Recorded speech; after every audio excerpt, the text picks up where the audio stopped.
waxaan maanta xaggan aan ka hadlayaa arrin beryahan dambe madaxweynihii oo safarro taariikhi u kala baxay gobollada bariga ciidanka qaranka Jamhuuriyadda Somaliland buu tegey iyo difaaca qaranka ayaa loo mideysan yahay.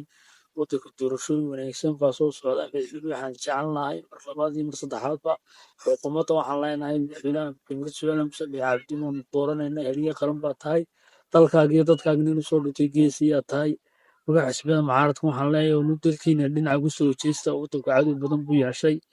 Dhinac walba dowladihii dowladihii caalamka dagaal nagu soo qaaday.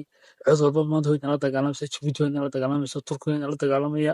Marka difaaca qaranka dhalinyartu waa inay fadhiga ka kacaan, waa inay ciidanka taageeraan, waa in ciidanka laisbarbar istaago, waa in maxay ahayd difaaca qaranka laga shaqeeyo, waa in dalka loo midoobo. Cadow baa dalka yeeshay.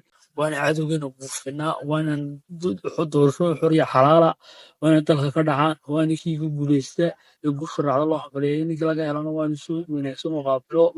Marka anagu dhalinyarta haddaan nahay anagu soo dhowey socdaalka madaxweynehayagii waa madaxweyne qaran, waa nin dalka geesi u soo halgamay ilaa iyo 1991. Madaxweynaha mar labaad iyo mar saddexaad baan ugu celinaynaa.